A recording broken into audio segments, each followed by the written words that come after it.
देखिए, पति और पत्नी के जीवन में जब परिस्थितियाँ ऐसी उत्पन्न होने लगती हैं कि शुरुआत में आपको लग रहा है कि आप दोनों के बीच में मतभेद होना शुरू हो गया है, बात बहुत छोटी-सी है और अब इस रिश्ते में आपके परिवार वाले भी शामिल हो चुके हैं।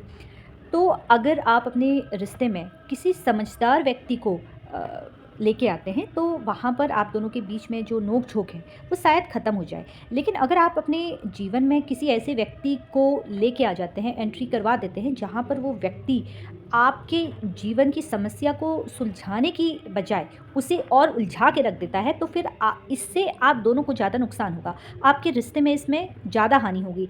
इसलिए जब भी पति-पत्नी का रिश्ता ख़राब होने की स्थिति होती है, तो वहाँ पर किसी समझदार व्यक्ति को ही आपको वो बातें करनी हैं, उसके साथ साझा करनी है। समझदार व्यक्ति है तो आप दोनों के बीच में जो रिश्ता है, वो फिर भी बचने की कोशिश वहाँ पर रहेगी। लेकिन अगर कोई तीसरा व्यक्ति जो बात सँभालने की बजाय उस बात को न्यायालय तक लेके आएगा, तो वहाँ पर उस व्यक्ति का तो कोई नुकसान नहीं होगा, नुकसान होगा सिर्फ़ पति और पत्नी का। जहाँ पर पति-पत्नी और बच्चे, उनका ज़्यादा नुकसान हो जाता है। जैसे इसको एक उदाहरण के तौर पर मैं समझाने की कोशिश करती हूँ। देखिए, मान लेते हैं कि पति और पत्नी आपस में बैठे हुए हैं, साथ बैठ रहे हैं, टीवी देख रहे हैं, बात बहुत छोटी-सी है। पत्नी अपने पति को कुछ कहना चाहती है। इस वक़्त पति काफ़ी लो फ़ील कर रहा है, जहाँ पर वो अपने आप को सही महसूस नहीं कर रहा है। हो सकता है नौकरी में उसको कोई दिक्कत हो या किसी ने उससे कुछ कहा है, जहाँ पर वो बात सिर्फ़ अपने तक रख रहा है, अपनी पत्नी को नहीं कह रहा है। अब इस बीच पत्नी अपनी बातें पति के साथ साझा करने की कोशिश करती है कि आज मेरे साथ ये घटना हुई है। अब यहाँ पर पति कोई इंटरेस्ट नहीं ले रहा है, कोई उसको उस पर ध्यान नहीं दे रहा है और पत्नी को अचानक ये एहसास होता है कि मेरी मेरी बात मेरा पति नहीं समझ रहा है, सुनने की कोशिश नहीं कर रहा है।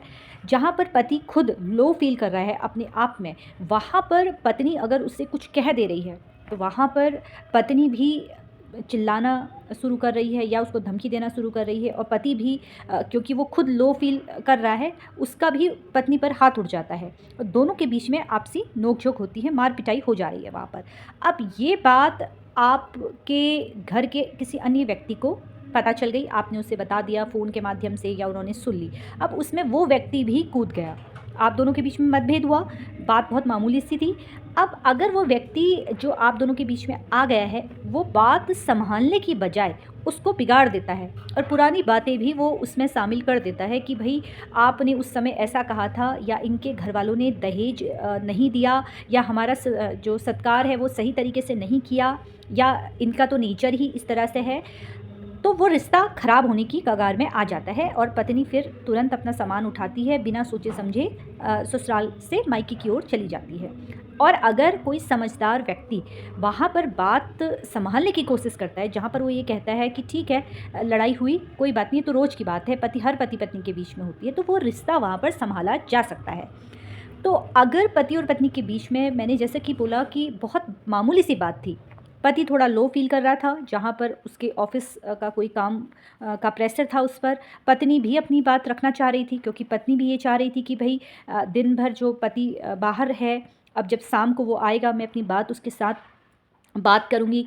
वहाँ पर पति उसकी बात नहीं सुन रहा है, पत्नी भी क्रोधित हो गई, फिर दोनों के बीच में हाथापाई हो गई। इस तरह से मैंने एक छोटा-सा आपको एग्ज़ाम्पल दिया जो अक्सर होता है या कभी पत्नी भी लो फ़ील करती है जहाँ पर सास के द्वारा कुछ कहा जा रहा है, ननद के द्वारा उसे कुछ कहा गया, कोई टॉन्ट किया जा रहा है कि तुम्हारे घर में ऐसा नहीं चलता था, हमारे घर में ऐसा चलता है। इस तरह से महिलाओं को भी बहुत सहना पड़ता है घर में।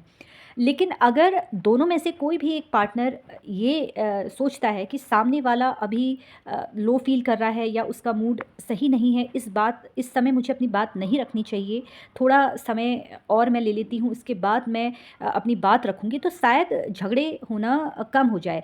अब इसको इस तरह से समझाती हूँ कि देखिए मान लेते हैं कि आप का मूड सही है, आप बिल्कुल सही सोच रहे हैं इस समय और अगर सामने वाला व्यक्ति आपसे कुछ कहता है, आपका मूड क्योंकि ठीक है, तो आप सामने वाले व्यक्ति की कोई गलती भी है, तो भी आप उसे बहुत नॉर्मल होके बात समझाने की कोशिश करेंगे। आप ये बोलेंगे कि नहीं ये गलती हो जाती है, ऐसा नहीं करना है। लेकिन किसी दिन आपका मूड ख़राब है, आपके सामने कोई व्यक्ति आता है और एक छोटी-सी बात भी कहता है, तो आप तुरंत उस पे भड़क जाते हैं। उसकी बात सुने बिना ही आप डाँटना शुरू कर देते हैं। तो ये व्यक्ति के मूड पर बात होती है कि उस समय व्यक्ति कैसे फ़ील कर रहा है। कहने का मतलब मेरा यहाँ पर ये है कि अगर नोक-झोंक हो रही है पति-पत्नी के बीच में मामूली-सी बात को लेकर, तो वहाँ पर किसी समझदार व्यक्ति को ही आप लेके आइए। और अगर आप समझदार व्यक्ति के सामने बैठते हैं, बात करते हैं, तो शायद आपको न्यायालय नहीं आना पड़ेगा। और अगर आप किसी ऐसे व्यक्ति को लेके आ जाते हैं अपने रिश्ते में जो पहले से ही इस तरह से है कि आपकी बातों को वो सुलझाने की बजाय उलझा दे, तो वहाँ पर ऐसे व्यक्ति से दूर रहिए।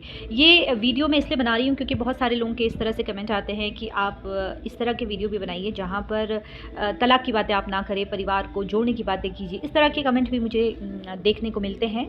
तो ये वीडियो ख़ास उन लोगों के लिए कि मेरे द्वारा तलाक की बातें भी नहीं होती हैं, मैं परिवार जोड़ने की ही बातें करती हूँ। अगर आप उठा के कोई भी वीडियो मेरा देखें तो उसमें हमेशा मैं ये कहती हूँ कि न्यायालय मत आइए, न्यायालय आने से बेहतर है कि पहले बैठिए और बात कीजिए। फिलहाल जानकारी पसंद आई हो तो आप इसे साझा कीजिएगा, शेयर कीजिएगा और अभी तक जो मेरे सोशल मीडिया के अलग-अलग प्लेटफ़ॉर्म पे मुझसे नहीं जुड़ा है, तो वहाँ पर जुड़कर भी आप मुझसे जानकारी प्राप्त कर सकते हैं। आपके द्वारा जो कमेंट किए जाते हैं, जो लाइक किए जाते हैं, उससे बस काम करने में काफ़ी मज़ा आता है। लगता है कि हाँ, लोग मेरी राय ले रहे हैं। जो जिन्हें कानूनी जानकारी नहीं है उन्हें इस कानूनी चैनल से जानकारी मिल रही है, अपने अधिकारों के बारे में लोग जान रहे हैं। बेवजह न्यायालय ना आकर अगर मेरे प्रयास से आपका घर सुधर सकता है, आप दोनों के बीच में मतभेद की स्थिति ख़त्म हो सकती है, तो इससे बड़ा काम मेरे लिए कोई नहीं है, क्योंकि मैं नहीं चाहती कि किसी का परिवार टूटे, आपस में लोग मिल के रहें। जीवन बहुत छोटा-सा है और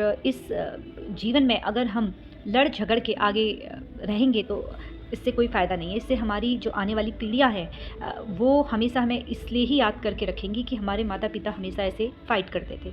इसलिए अपने बच्चों के लिए, अपने परिवार के लिए लड़ना झगड़ना बंद कीजिए, न्यायालय बेवजह ना आए। जिस पर अत्याचार हो रहा है, जहाँ पर भई रहना आपको बिल्कुल मुश्किल हो रहा है अब अपने पार्टनर के साथ, तो ही जाकर आपको न्यायालय आना है। फिलहाल इसी तरीके से मुझसे जुड़ते रहिए। वीडियो पसंद आए तो इसको लाइक और शेयर करना बिल्कुल भी ना भूलें।